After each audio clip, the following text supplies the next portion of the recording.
All right. What I was gonna do is to just get us started off here. Let's see. Yeah, you can. No, you can. No, you can just be on this one, Raylan. You don't need to log in separately. It's gonna share my screen right quick with you guys. I wanted to start off this morning with like of what value can we add to ourselves? Like we're all in this business, and Lonnie, you talk about this a lot. Like what are the steps that we're doing to make ourselves at the end of the day be able to retire and travel and do all the things that we're all wanting to do, right? That's what we work for, correct? Amen. So I'm going to share this. I think most of you know Brian Huff. I thought this was a little interesting take. Let's see if we can get this up here. Participants can see your screen. Can you guys see my screen? Uh-huh.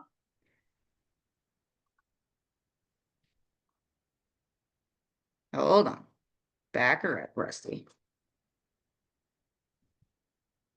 How does one do that, Raylan? Back it up. I don't know.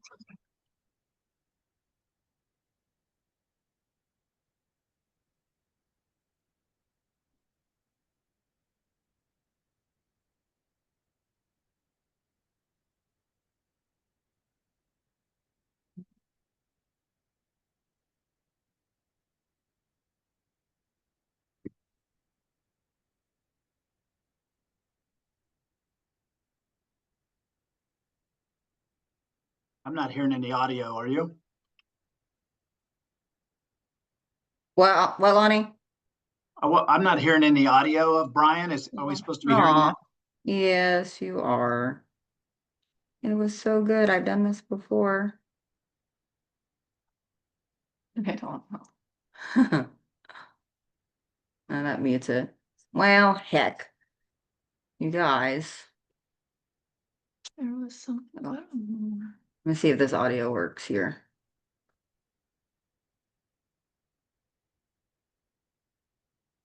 I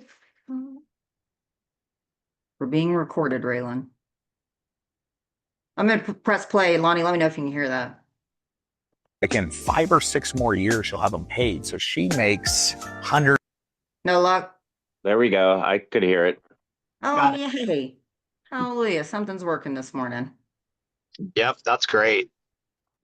Okay, we'll try it again here. 60, 80, 200 grand a year just waking up every morning and has $3 million, $4 million of real estate from $30,000 or $40,000 she put down 11 years ago. We have 14 rental properties now. She bought her first one 11, I think it was 10 or 11 years ago when I literally had to like make her buy one. So what's crazy is from that original property she bought back then for like 220 grand in Olathe, it's probably worth 400 now. She has purchased the other 13 properties from that one down payment. Is what she did is she took that one back then, market went up a lot. So she cashed out of that property and bought 2 more. And she refinanced. But here's the craziest part is now she has 14 properties and she owes 20% on them, right? Total, because her tenants are paying down the debt and then whatever additional income she has, she's applying it towards principal. So like in 5 or 6 more years, she'll have them paid. So she makes 160, 80, 200 grand a year just waking up every morning and has $3 million, $4 million of real estate from $30,000 or $40,000 she put down 11 years ago. We have 14. All right, let me mute that on my end. There we go. So, I don't know, like Lonnie, you're our leader. Like this is what you've been doing majority of your life. I mean, I just started about 7 years ago, and I've been trying to pick up a property every year. We're in this business of helping others, right? Like I get off on that. That's what makes me excited, both all my companies that I use or that I have. But like that's my goal is to what while we're helping everybody else, like what are the things that we should be doing that's going to help us get to that retirement where we're waking up and we got that mailbox money coming in. I mean, there's a lot of hard work, sweat and tears to get there. Trust me, I know I'm right in the middle of it. But um I figured with some of us, Jake, I asked Devon and them, I don't know if they're going to make it this morning. Give us a little bit of your background and your story of like what did it take for you to get there? I mean, I had to borrow money to get there, not knowing what I know now, to be able to put that first down payment on a property that just happened to land on my lap. And I was like, heck yeah, like this is what I see everyone, all these smart people around me doing. So, and it's not a get rich quick thing by any means. So if anyone's thinking that's how it's going to work, it does not. It's not a get rich quick. My stuff is long-term rentals and, planning for the future. And like, that's what's going to take care of me when I don't want to get up and hustle as much as I do now. So I'll probably never quit working, but, um, that's my game plan. Somebody give me something for your experience. Yeah, I can share my very first property. Rusty is, I ran the electrical business, and I had three of my vans were paid for, but they were not nice vehicles. I mean, they were $10,000 work vans. They were beat up and they were rough, but they were paid for.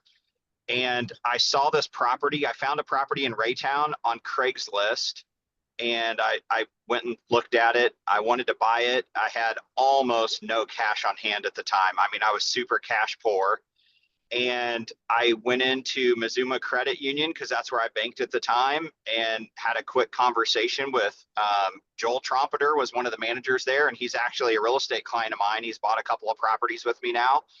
And I said, Joel, I'm a little bit cash poor, but I've got my vehicles are paid for. Like, I have a pretty good asset base here. I want to buy this property. Can I use the equity on my personal house? Like, what would be the easiest things? And he was like, well, let's look at your assets. And probably a 20-minute conversation with Joel, he basically, Mazuma gave me essentially like a signature loan for the down payment. And we used my work vans as the collateral for the signature loan. They gave me the money for the down payment, and then I was able to use that, I was able to use that to buy that first property. The property cash flowed pretty well. I had a little bit of rehab work to do, but thankfully, as you know, Rusty, when you're in the trades, like, you have a lot of good relationships with people. I called in a couple of favors here and there. It had a hole in the roof, and water had dripped through, and like it was dripping a hole through the floor in the living room. Like, I mean, it had some rough issues. But I kind of begged, borrowed, and stole favors to get it rent worthy. And then it took me 4 years with that property to pay off the first, that fit my signature loan, that first down payment money, but it paid off in 4 years. And then from there, the house still is not quite paid for. However, it's paying for itself. So I kind of pull about $100 a month out of that roll just to stick in my pocket. And sometimes it's a little less than that, but for the most part, it cash flows, and I'm putting the rent right back into it. But yeah, I basically did a signature loan and used my vehicles as collateral for that signature loan. Now that's thinking outside of the box, right? Like how can you get to that point of your first investment property? Mine actually happened in the office. Camille had somebody that had that property out in Archie, and it just happened to land in my lap. I was in the position to borrow a little bit of money to get the down payment on that. And I flipped that property. I think I bought it for 46, or see, yeah, I think it was $46,000. And I turned around and sold it 3 years later for $220,000. Right? Like, the only reason I sold that was to buy this lake property. So don't think I put that in my pocket. Right? I bought this lake property just to continue growing and, and all the things. So, and then a lot of us, money or taxes are not, paid out on money owed, right? So I truly believe in that process. So that gives me the money to be able to pull out, buy another property. Like, I just don't stick money in my pocket because it's not about now, it's about the future for me. Jake, Yeah. So I know you got some stories. what not to do? Well, but that's part of it, right? Like, we don't know what we don't know. That's what we're here to do, is learn from each other, and like maybe not make the same mistakes from learning from your comrades here. So currently I've got one long-term rental. that I'm holding on to. I actually found it on the MLS. It's here in Raymore. I bought it at 145. Put probably 40 in it. It's worth about 225. I owe what I owe on about 119 is about what I owe on it. So I mean, there's good equity in that. I've had that for almost 2 years. Renter's great. I mean, I use Joe for the property management. So I mean, as far as what I have to do, it's pretty minimal. But last year well, I don't know what I make a month on that one, probably 150 a month or so cash flow on it, not a ton, but it's the building that equity over time. The renter's paying that property off, and eventually what I want to do is either sell it and turn it into more or continue to build more properties. But so I'm not sure exactly what I'll do with it long term, if I'm going to turn it into sell it and then buy two more, or just keep it because it's a good property.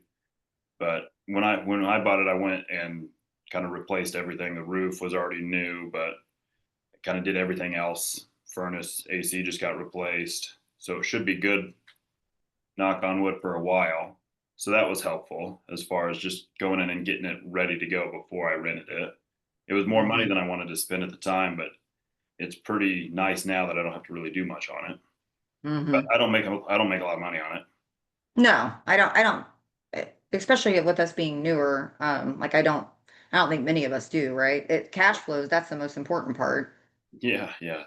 And Well, we hope nothing we happened. hope The it whole cash tree fell flows. down the other day. So Oh no, not that on was the it. house, huh? No, it was in the back. It was a couple $100 to get the tree removed or whatever. So I'm like, darn it, there went half a year's profit in one storm. But I mean, the nice thing is it's in a good location, so it'll keep appreciating. That debt balance is going to get paid down every year. So it's definitely and that's probably the hardest part is I'm so impatient, just like probably all of us. I'm like, I want to see $4,000 in my account every single month tomorrow. Like that's what I want. And it's Yeah, 100.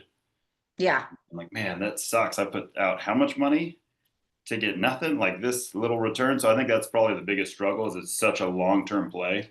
And Lonnie and I talked about that. He said, if you make through kind of those first 5 years, it's what's that? I'm blanking on it. Was the X, the curve, CapEx? the, No. it's kind of where it goes slow, slow, slow. And then it Hockey stick. starts picking up. What was that, Ryan? Hockey stick. Yeah. I've never heard that, but I know what you're talking about, but I've never heard that called that before. Yeah. So I'm still right in this part right here where it's really not that much fun. Mm-hmm. But that's kind of that's the mindset that I had in it is this is going to suck well, not suck, but it's not going to be exciting for a while. But it's just like that with any investment. When I started investing in just normal retirement accounts, I was doing $50 a month. And then eventually it turned into $5,000 in that little account and started kind of growing, but it wasn't very exciting in the beginning. So how many different investment situations are you in, like other than just real estate? I mean, that's the main topic I want to stay on, but you don't have all your eggs in one basket either. No, I just do Roth IRAs. The only other thing that I Okay. have, just Roth IRAs. Yeah. I think it's like 12, 14 grand or whatever a year you can put in those. And then the Yeah. rest on real estate. You can do like SEPs and things like that and have another, 25 or something. Mm-hmm. Less than that. But I have kids. They take up a lot of money. They do take up a lot of money. $1,000 per, like 0 to 18 is what I read yesterday. Yeah. Yeah. It's the gift that keeps on giving, right, Ryan? Hopefully they Kids pay you keep back crossing. one day. They make you proud and pay you back. Oh, There you there go. you go. Yeah, when they're taking care of us. So I've had some short-term rentals that I've done, like some rent-to-owns and things like that. Yeah. For people, and I've had some success doing that, where I'll rent it out for 6 months or something like that. Somebody needs to get their credit fixed. They want to sell a house. I can buy a house, and I kind of tell them it very upfront. I said, this is very me favored. Like they have to put a large down payment down. They cover all my expenses. It's very low risk for me. And then if they can't buy it in 6 months, then I get to keep the house and kind of kick them out. Yeah. So I've had some success doing that too. And I usually can make a little bit of money off those. Mm-hmm. but those are shorter term rentals. Yeah, I would say with that Airbnb that I have at the lake, I mean, I haven't ran my numbers for this year because this is my first actual full, it will be my full year in there. I'm probably going to come up a little short of what the mortgage is, but that's because that property is seasonal based, right? Um, so I need to start getting creative and think about like, okay, well, in the wintertime when there's not so much going on, I mean, the fall, I think it's starting to book up in the fall, which is good. So actually might be pretty good this year, but what can I do in the other parts of the months that, I'm not generating that potential income? So has anybody done, oh, what's that? Like insurance companies where a family's had a devastation and they need to move to another home. Has anybody utilized that before? Well, Rusty's going to look into it. I will report back on that. But like the Yeah, nursing ones. there's a lot of strategies around that for people that have seasonal, and I have one too in Scottsdale. We probably won't have a tenant in there the entire summer, Yeah. just because it's 115 degrees. We may shoot down there and bake for a couple days, but that's okay. That's a design. But the other 8 months is when we have to make our hay, right? Um, Hmm. but the guy that manages it for me, he's always scouring through his builder connections and things like that for people that need a place for 30 or 60 days because they may be building a house and it's not done and the family needs a place. That's a perfect plug and play for these seasonal properties that have almost no tenancy during their down months. You get traveling nurses. I don't know if Lake of the Ozarks is a great place for that, but traveling nurses. I know Swagger does well with doctors that need a place for short term, don't want to buy but need a place. So you're just trying to fill in those gaps. Most of it, by the way, next Wednesday, just as a reminder, our wealth building club, Greg Topping is going to spend quite the bulk of the time talking about short term rentals, Airbnb, all that kind of stuff. The pros and cons, the challenges, the successes, what to look out for. Here's the mistakes we've made. They own some and manage quite a few. So they're seeing it in our market, in the Kansas City market, which I thought was interesting. So I think we could learn quite a bit from them on that. Yeah, that's some good ideas. What are you guys doing to obtain these properties? For me, it's actually been client based, fell in my lap. People that I'm working with that just don't want to deal with selling their properties. It's maybe they're in bad shape and they're just like, what can I do to make it easy on them, right? That's how I've obtained mine. I haven't done a lot of soul searching to find these properties, but I'm not saying that here soon I won't be looking for a little bit harder. What's some ways that you guys go about obtaining these properties for yourself? We're not buyers like we used to be, but the opportunities are out there. The bigger POS that it is, the less people that are interested. So you can kind of go where they're not a little bit. Devon does a great job of that. He's not scared of anything. If the numbers work, the numbers work. Period. Nathan's the same way. But they're out there. We just have to kind of have our head on a swivel. In our wealth building club, I'm starting to see some of our people start doing postings that we can handle houses in any conditions, things like that. If we put that out there enough to the public and to our sphere of influence, we'll start getting some return on that. We'll start getting some bites. But I've bought a lot over the MLS over the years too, stuff that's really rough. One here just a year ago. So that sometimes they're right out there. We just have to get in there and get them. Russ, one more thing I wanted to add to that, Rusty, if this is okay, is when we kind of turned over the rocks as to all the different types of financing, I think the misconception that hey, I need a bunch of cash to buy one of these and flip it, whether I want to flip it or keep it, it's just really not the case. We have a local bank here that does everything off ARV, after renovation value. So if you picked up a beater house for 90 grand and put 60 in it to make it a cute, great rental, you got 150 owed on a $200,000 ARV. That works all day, and you won't have any cash out of pocket to speak of. So, we've uncovered different resources to do that. Now, if that's not what you want to do, that's fine. But go find people that do and help them acquire these properties. You'll get a commission going in. If they're going to flip it, you'll get a commission on the backside. So they're not big deals typically, but they certainly can add up. Well, and those specific buyers that you're helping, that could turn into a lot more opportunity itself. Amen. Yeah. So it's a win-win on both sides, whether you're, out there looking for yourself, looking for your people, like either way, we're generating money just doing just that. Yeah. I think kind of the biggest thing is you just need to be ready. Like how Tim said he had to go to his bank and kind of get all that stuff prepped beforehand.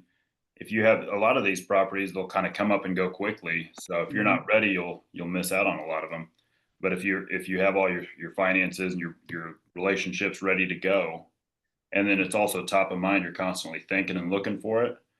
I mean, I think that's where you're going to find it. And you'll be ready to move on it. I know a lot of people are like, oh, I want to buy this investment property, but they haven't talked to their bank. They don't, and then it's like shopping without a pre-approval. Yes. Yeah, that's a great way to look at it, and to be ready. There's a lot of legwork to get ready, right? Yeah. And you shouldn't delay doing your taxes because that Yes. causes a problem to get the loans. Sure does. It's like anything else. The people that are the most organized, that have their affairs in line, they're going to get the best terms. They're going to be able to do things that other people can't. And banks, once you build that relationship, especially with a local bank where they're keeping all their paper and all that those relationships are golden, because it's like anything else. They have a certain amount of money to lend out, and they want to lend it out to their VIP customers because they know they get paid back, and versus bring a bunch of strangers into their world all the time. So once you build that relationship, it's one that you can just cultivate year after year after year. I essentially did all my banking over the last 24 years with two institutions.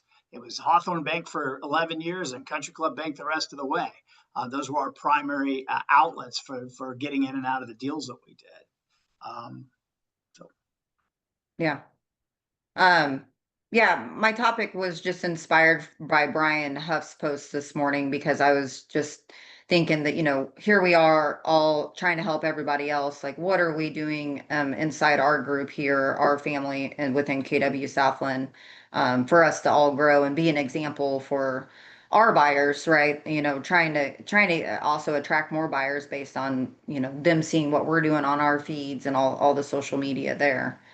So I thought one of the things that Brian had said was trying to get this gal in there to purchase this rental and then take the funds from there and start that investing journey by using the equity out of that first buy. That was very, very smart. And I think, with everyone in our office, and you come in and you buy these beaters, we have so much to offer between all of us that we can help each other out to get to the finish line and put money in our pockets to retire nicely. Ryan, what do you got? What do you got going on in your world? Do you guys have investments, or have you been down that road? You're on mute. Yeah, I'm working on one thing right now. It's been a little bit bumpy, but it's like that on any kind of big investment. But I've been working with the developer for quite some time, and so we're working to get work with MHDC on a large apartment complex, and I put more sweat equity into this partnership to gain an investorship with inside of that. So I'm inside the investor group side, not just on the sales side of it. So it's been a lot of grinding over the last, probably 3 or 4 years with this team. But by doing that and showing value and obviously making them a shit ton of money, they've decided to invite me into the circle a little bit. And so we've got to get the project off the ground. But overall, it's something that it's not going to be sexy either. It's not going to be a ton of money up front. It's something that's probably going to work for probably about 16 years once we get it off the ground. But it'll be a great opportunity on the backside of that. Should be a good investment to be able to create a sizable retirement for Stephanie and I. Good. Congratulations. That's a lot of hard work though. And that's We that's ain't some there seed yet. planting. You'll know. You'll know when it happens. I guarantee you. There'll be signs. No, But a lot of I work. love that. A lot of work Yeah. behind it. Yeah, a lot of planting seeds, a lot of putting yourself out there and showing your worth to those folks. Yep. That's huge. And that's why I say congratulations, because I think we all put a lot of we're all very high risk takers, the ones that are out there doing the investments. Um, and I'm frankly proud of all of us. So it's awesome to be surrounded by a team of people that have very like-minded goals. For sure. Absolutely. So, yeah, that was about the gist of my topics this morning. I was curious of what everybody was doing and investments and how we were obtaining them and like what are things that we can do here just to keep moving forward. I Rusty, will. I was going to add something to that. What you or Jake said, as far as kind of, it's not super exciting. And Jake made the point. It's a long game. It is a truly a long game. You have to just believe in the outcome, and it's not super sexy. If you get into a $200,000 single family rental or a duplex, and you look at it and you have a little equity in it, and it cash flows basically nothing, you've just got to believe in the long-term value of that property. And the only way you're ever going to get excited by that, Jake mentioned it's not too exciting. The only way it can ever be exciting is you got to take the value of that property today and extrapolate what the projected value at very conservative appreciation looks like in 5 years, 7 years, 10 years, 15 years. Then all of a sudden, 200 becomes 350, and the mortgage that's currently 150 becomes zero. And now I've created a $350,000 asset free and clear, making 2,000 a month in 15 years. That can become exciting. And now Yes. all of a sudden you realize why you're doing this. And then you're trying to figure out, well, that's a good number, but what would be better is to have 5 of those, right? And so that's when people are designing these things, they have to build with that mindset, in my opinion. Otherwise, the first sign of trouble, for lack of a better term, they'll quit. They'll go, well, I got 60 grand in equity. This tenant did me bad. I had to evict him, and I put an AC unit in. This isn't for me, and they pull the plug. So, and several people on this call, I'm sure, have either experienced that or know people that have experienced that, and their journey ends before it really gets started. And it's kind of a shame because we're in this field that when we talk about, especially, Ryan's talking about more complex investments, and I'm in some of that stuff now too. But the stuff that we know better than anybody is the single family, multifamily real estate. So, let's build with the stuff that is readily available and we know really well, that's easy to get financing on, and then later supplement into these more complex, lucrative type investments. Silas, I think, I don't know if he's on today. I thought I saw his name. Mm-hmm. Yes. Any of these guys that are under 30 and everything, gosh, I mean, it's whatever you want to design is possible. So you just have to have the vision for it. And, I've told my story too many times, but, at 35, I'd made multiple 6 figures for a long, long time. And I had, I was a pretty good saver, so I'm not embarrassed by that. But really, I hadn't built anything foundationally. Then we just changed into the investor mindset that we were going to make a lot of money in real estate, but the real estate investment company that Amber and I launched, that was going to be our real money. And sure enough, 20 years later, it has turned out that way. But it's a long game, and you just have to be excited about the finish line. And otherwise, the first sign of trouble, the first setback or 2 or 3, we had a murder suicide that was on national news in a house in Belton. That would have been an easy time early in our journey. We probably had 15 properties at the time. That would have been a great time to pull the plug, right? So anyway, just got to believe in it. Yeah, I think the key word there was the long haul. I mean, 20 years you guys have been working at this and it's paying off, right? So yeah, try explaining that to your spouse that thinks you're a crazy risk taker. And I've got to hone in my spouse and be like, see through my lens of what we're looking at here. Like, let's look at the long term. Here's the play, this is what we have to stick to. Yeah, and we had no positive cash flow until we were 15 years into it. So, I mean, because I put them all in 15-year loans, so we had nothing even paid off. And then we accelerated some payoffs to start snowballing and doing some Dave Ramsey stuff on all these houses. So you talk, I mean, yeah, you got a lot of net worth in real estate or a lot of value, and your mortgages are starting to pay down big time, but it's still, you're still making a mortgage payment. So there's nothing, no new money is rolling into the bank account. And then boom, these things start to pay off. And then you're like, oh, 2 grand a month, 2 grand a month. And then it becomes really, really exciting.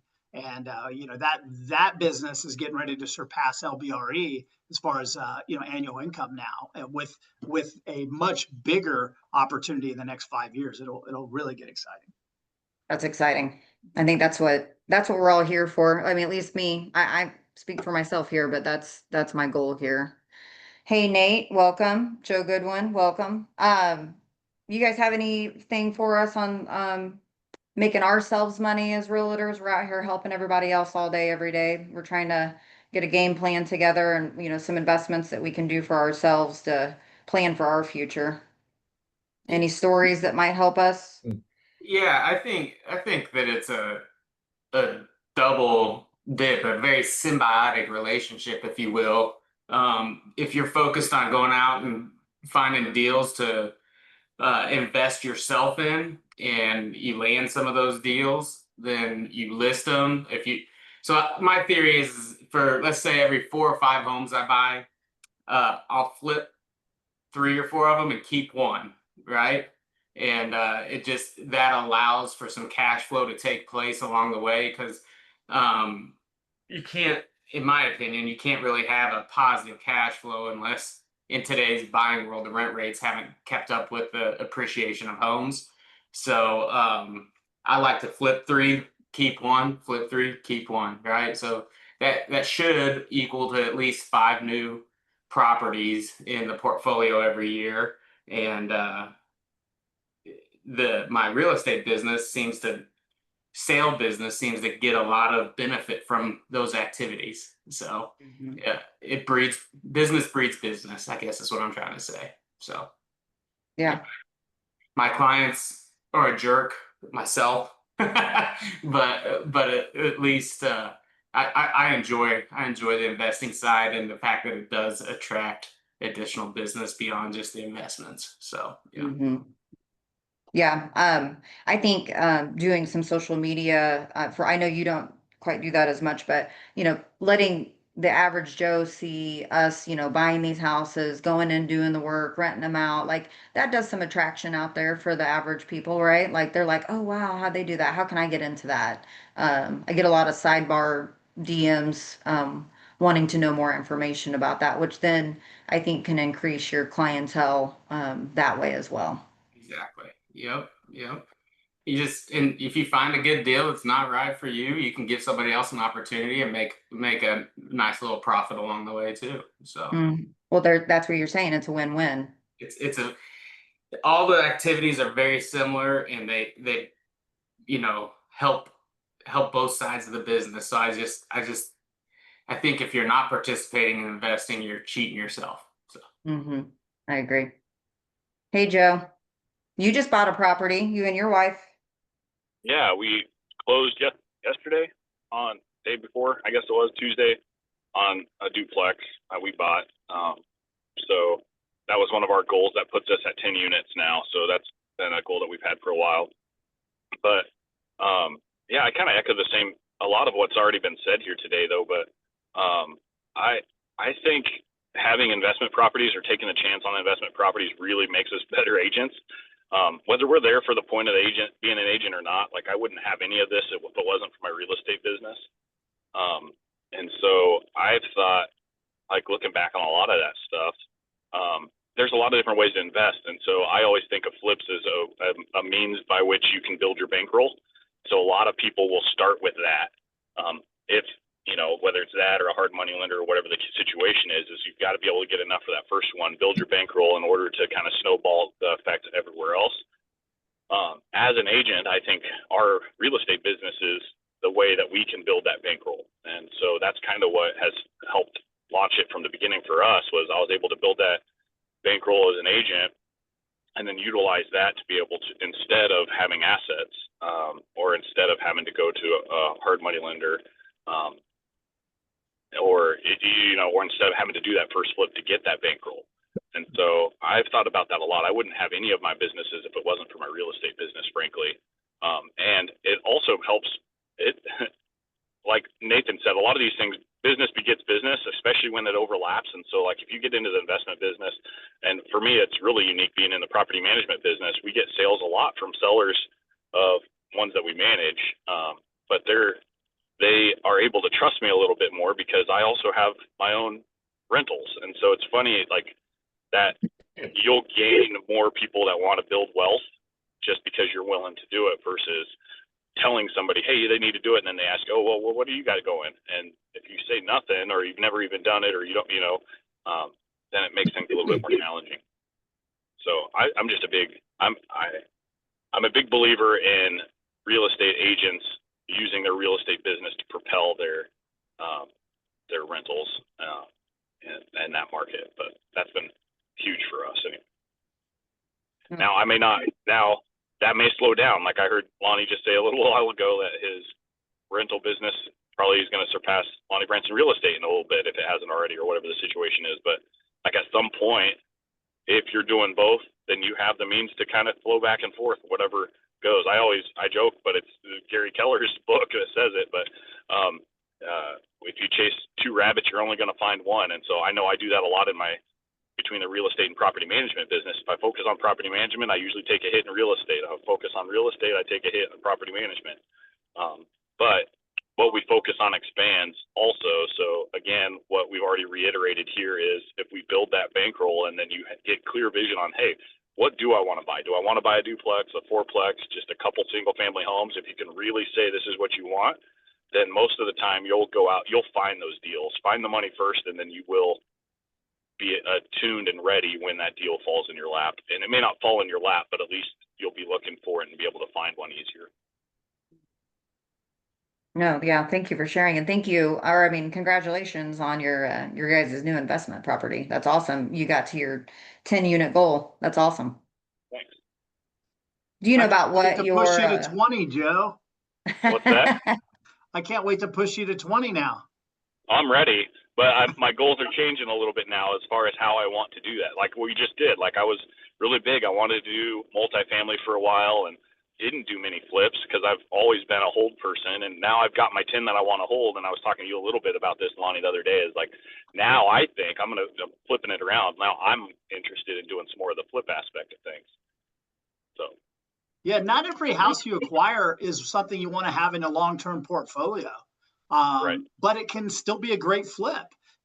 Some of, especially properties that have some unique characteristics, like say it's a 2-bedroom and we know the rents will get compromised a little, that might not paper out very well. So that might be one to flip and make a little chunk and then use that money, for other things. So maybe it's in a location that you really don't want to hold long-term.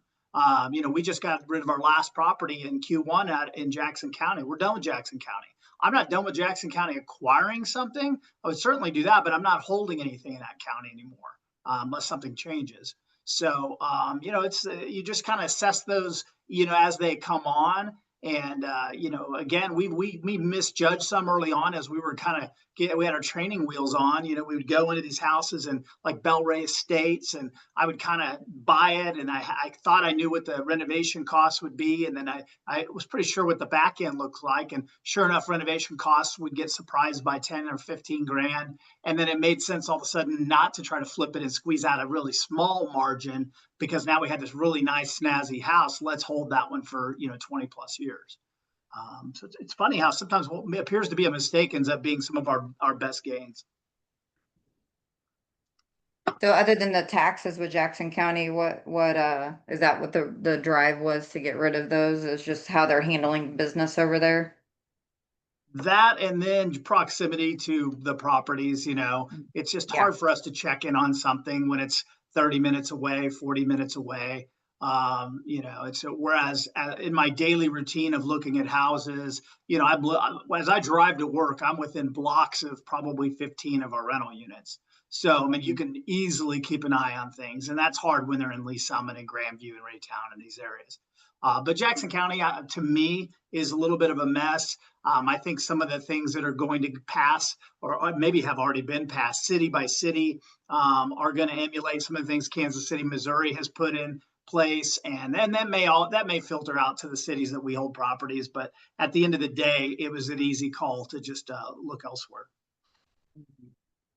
I have one left over there, so that's why I asked. Yeah, I'm not afraid of it. I just, if I have my druthers, and we're at that point where we can kind of be a little bit more selective, it just didn't make sense anymore. So that was the direction we chose. But I know a lot of people, Nathan, people on this call, Swaggart, they own a lot of stuff in Jackson County, and they're just dealing with the hand they've been dealt. So it's probably my conservative nature more than anything. Mm-hmm. Yeah. Hey, I was talking to a guy that owns an appliance shop, or an appliance warehouse, several years ago. And he was telling me about he doesn't even invest in any retirements outside of appliances because he knows if he's going to buy fridges, he's going to make a 30% return because he's an expert in that field. So when we're talking about taking on risks and things like that, I feel like it's a little lower for us than just somebody that watches HGTV because we're the experts in the field. So those risks, there's going to be risks in everything. But I mean, we can really mitigate those risks because this is what we do. This is what we know. Same thing with him. He knows if he buys a fridge, he's going to make $1,000 on that fridge or whatever it was. So that's where he put all his money in. So I thought that was kind of I was like, it's kind of I would too. You're making a 50% return on a fridge. I'm not investing it in a mutual fund that makes 10%. You need to get him into being a believer of real estate and have him take some of that and apply to. He's got a whole bunch of hunting properties that are awesome and a realtor that already does it for him. I'm still working, or at least getting to use his hunting properties. There you go. Any mistakes that have been made that just on the top of y'all's head that, you could go back and, you would do differently with some of your investments in real estate? Unfortunately, for me, the biggest mistakes are some of the properties I sold. You look back and like, what was I thinking? It's funny how I have less regrets about the properties that I overspent on the rehabs and kept them as rentals because now they're beautiful properties in a portfolio that have a nice amount of equity in them. It's like, well, why did I sell that one house on Spring Valley, or why did I, just the regrets are letting go of properties for me personally. So Yeah. I know you're a numbers guy. Have you done the numbers on if you would have kept it, what that would look like versus? yeah, it's an expensive mistake. Yeah. I knew you would know, so. I mean, you're talking hundreds of thousands of dollars, really, on a single transaction. Yeah, okay. But then you have to give yourself some grace and say, all right, I wouldn't have been able to do this if I didn't, grab the equity from that at that point in time. So if there's an opportunity or a way to keep things, you're going to have less regrets, but you also gotta fund the next opportunity that you think's better as well. But typically you don't get too mad at yourself. You just got to wait 5 to 10 years to it's a long game, but keep what you can. For sure, keep what you can. So if you could have just borrowed from the equity in that home, would you have done that versus selling it? Yes, on properties that are in the locations that you like, easy for you to check in on, as Lonnie said. Absolutely, those are ones that I should not have sold. And it's funny because when that's where you get a lot of opportunities because that's where you're at. So Yeah. but yeah, there's versions that you look back and like, what was I thinking selling that property? But it funded other opportunities too. So Yeah. I think about that on every property. Any property I've ever sold is the what if, shoulda, coulda, wouldas. We were buying pretty heavily about 2005, a couple of years before the downturn, and our goal was to buy 1 unit a quarter. So and we stuck to that pretty. I mean, I don't know that we missed that at all. And two properties came up at the same time, and I'm like, well, this is maybe going to stretch me a little thin because back then I did have to put some cash into the deals. So I took it pretty conservative, and I passed on one, and it's right on 58 Highway in Belton. Cute little house, and I think I could buy it for like 65 or 70,000, and 3 bedroom, 1.5 bath with a nice detached garage. Perfect rental. I mean, perfect. But I had just bought another one, and I'm like, more opportunity. I get to drive by that house every day now. And I always look over there and I'm like, man, that would have been a cute one to still have. It's probably worth low twos, 220, 230 now. Probably rents for 1,400 a month. It'd be free and clear, all that kind of stuff. And I just it's kind of I don't know. I love those missed opportunities. But the fact I get to drive by this thing every day is kind of maddening at times. I think that those opportunities keep us humble, right? For sure. For sure. Yeah, I've got a couple similar to that. I've got one that I had a missed opportunity on that it was a steal that I could have bought, but I just had too much going on at one time. The one that I regret the most was trying to get too good of a deal on the front end. I gave up probably $100,000 for trying to save 5,000 on the purchase side of it. And so those are the ones that hurt because I'm like, man, if I would have just tried not to get such a good deal on the front side, then I would have had that and I would have made that money instead of whoever paid the extra $5,000 on the front side and ended up making the real funds on it. So that is one of my biggest regrets. Getting a deal is different than being safe in a transaction, so anyway. One regret I did was I talked myself right out of the deal. Had it under contract, doing all the inspections, out there doing a sewer scope. They had cameras on their front porch, and my mouth said, I'm gonna, the amount of money that I'm gonna make on this property is ridiculous. They heard that, canceled the contract. I mean, it was right over there when Raylan was going to Rockhurst. It was right, I think it was right over there off Tracy. I had a swinging deal on that one, and yeah, they wised up real quick. And I actually haven't really followed up on that. I think they kept it and made it a Airbnb, is what I recall happening over there. My mouth gets me in a lot of trouble. Mine does too. But it I also can gets you relate a to lot of that. deals, Rusty. Yeah, that's true. Good. Thank you for spinning that, Nate. That's funny. I was going to say I don't know that I would say that it was like my biggest regret or anything like that, but probably biggest lesson learned is whenever my very first property, I was like, oh, I know what I'm doing. I'm going to self-manage it. And I had a lot of like nightmare things right at the beginning, like with a tenant not paying. And then I'm trying to track down the money. And then the neighbor told them that I was a pastor at the church in the neighborhood. And so, like I got all of the stories about why they couldn't pay right now. And like, I actually did feel bad for them. But then also I'm like, well, I don't have the money to float this house if they're not paying. And then just with like some late night maintenance calls, which I know that's not the norm, and I know you can plan for that, but just at the time, I didn't have the personal time to handle it, and I should have had a property manager manage it for me from day one.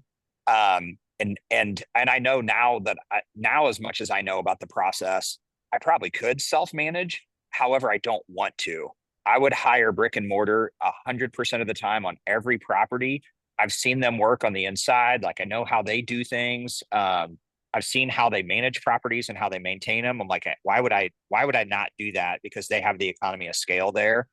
But just as the professionals helping our clients become investors, I'm always recommending, until you really get your feet wet, hire a management company. Even if you have a vacancy or a tenant move out, where are you going to get your tenants from? Like, are you going to post that on Marketplace or what? Because Joe's got a list of people looking for tenants. I don't, right? Like even the turnover, a good property management company can save you thousands of dollars right there. So as we are advising our clients, my biggest mistake, I think I wasted a ton of time, energy, and money trying to self-manage when that wasn't my primary business and it wasn't what I wanted to do. Yeah, that's awesome. And Joe, thank you so much for being a value to our team. I think we should all if we can and we have the time to do that, we should do that for Joe. And, let's pimp out his brick and mortar. We have people every day that's complaining about, their property management company. And I see it on the daily of people working with these property management companies that are just driving up the cost so much that, these investors are just losing out on so much money. So let's maybe direct them to somebody that is, with buy local within our own team that we can support and help grow. I appreciate that. All I know is I make mistakes too, and so it's hard to accept, but I appreciate that. Thanks, guys. Yeah, thank you. I think that's one of the cool things about our office is the synergy with the, a lot of us have multiple things we're doing, and it's kind of fun to support these other businesses, even on the smaller scale. But, obviously Jay and, Rustalyn, you and Jay, have a big business, and, we feed right into that as an office, which is great. You're helping us, we're helping you.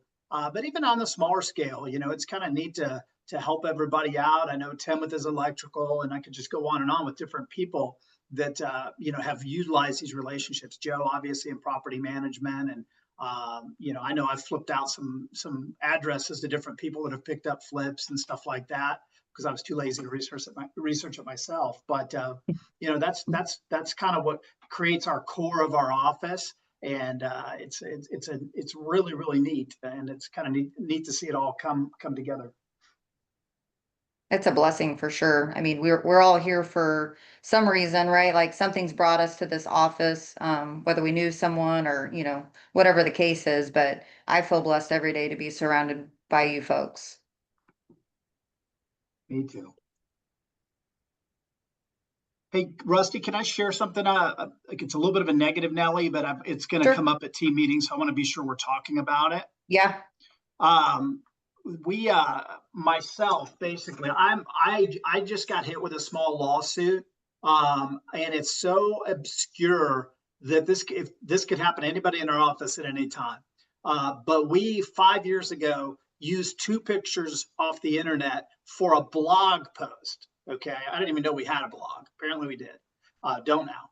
But a blog post, and the pictures came from, I believe, Realtor.com. Amber will speak to this more, but the reality is, about 2 years later, we get a message from an attorney saying, "Hey, you're violating, this licensing, yada yada yada. Take this down immediately. You could be liable." Blah. So we took it down, needless to say. Then we get a letter with them trying to fleece us for some money, and per our attorney's advice, he's like, "Yeah, discard this. This is just a big, this is just an ambulance chaser kind of setup." So anyway, to roll forward 2 more years, and I got served with a lawsuit. Requesting a nice, cool $30,000. So and I'm on my own on this. This is something we have to deal with, and we did nothing. I mean, in the picture we used was for a blog. It's not like it was promoted. It was a massive game changer for our business. We could have called that photographer if we even knew who the person was and got the licensing for it for $100. So both pictures would have cost $200 in theory. So now there's a $30,000 a lawsuit. Now I don't know how this will go. It ain't going to be 30 grand, but there's going to be a check to be written just to avoid the entire legal process. So if that can happen to us, it can happen to anybody. So the new rule is if you use anything that you don't know the source of, you're an extreme risk. And with AI, what's happening now is there's a whole business that is nothing but these bots 24/7 searching the internet looking for licensed things that people are using. And it has created a whole segment of the legal world, if you will. And there's law firms that do nothing but specialize in this. It's truly it's a shakedown, to be perfectly honest with you. And I'm not saying that people don't deserve to have their work protected. They absolutely do. But who did we damage, and what did we gain? None of it adds up, and it certainly doesn't add up to $30,000. But to defend against something like that could be $10,000. So you've got to make a business decision.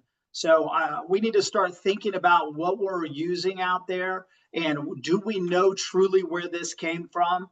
And hopefully other people, I see a lot of posts from our agents, so I don't know where the content comes from, but if we don't know exactly where it comes from, and then I think we need to quit doing it immediately. Does anybody have any experience with any of that?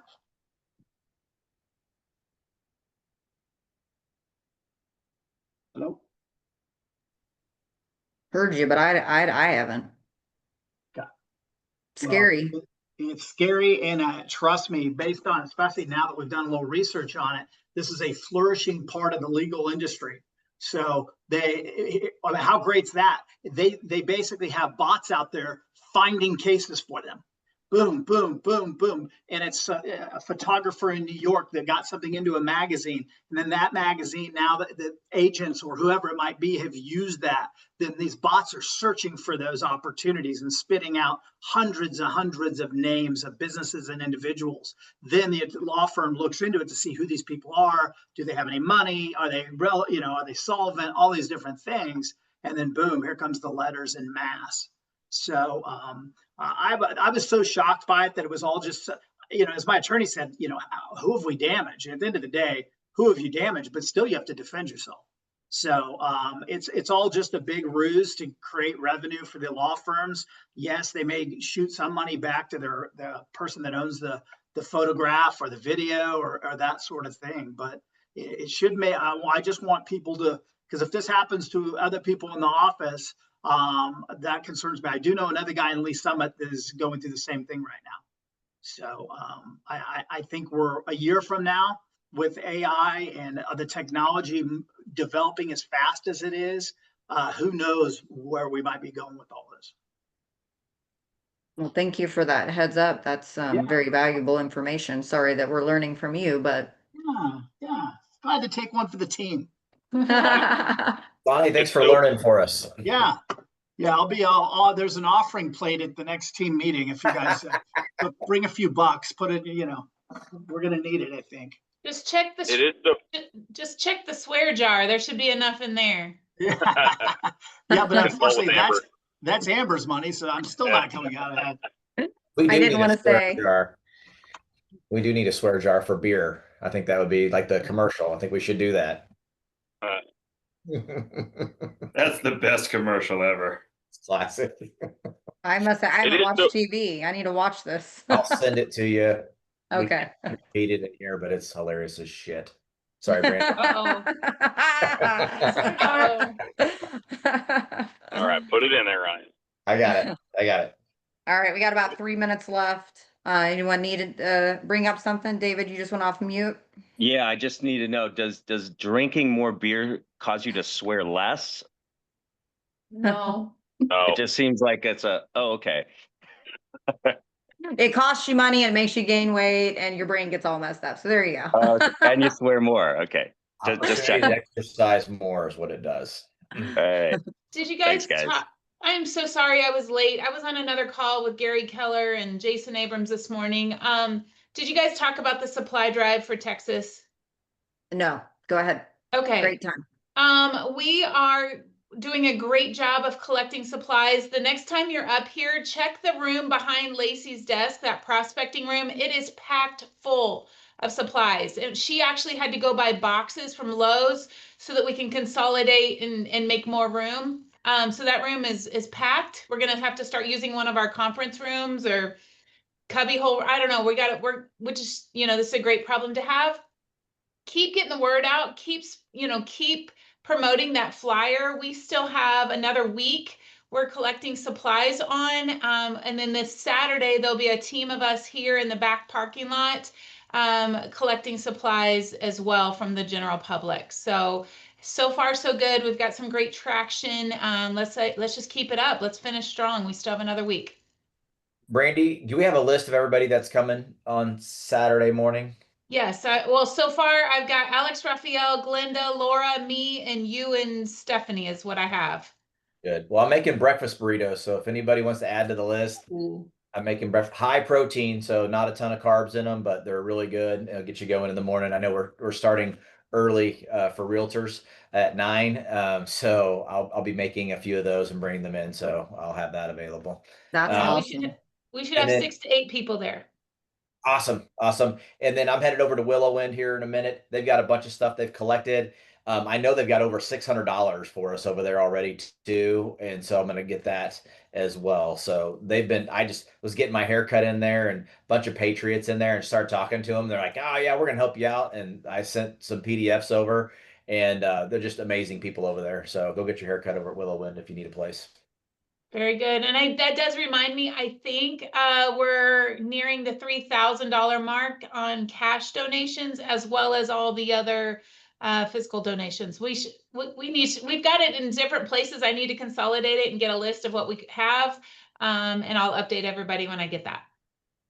Yeah, today would be a good day to start prepping people on your social media. They're going to be up there on Saturday, and also I think advertising the Venmo opportunity to be able to pass the dollars that way is huge.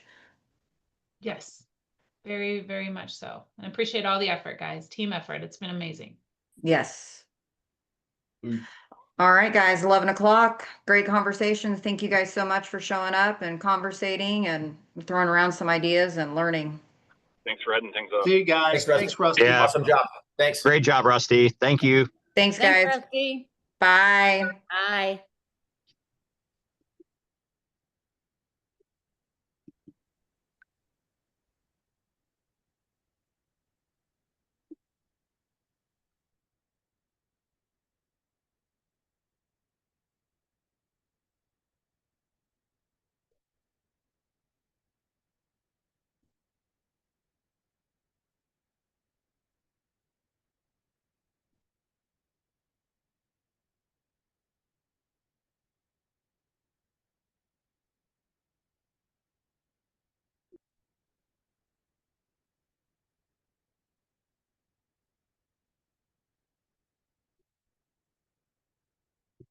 You dear.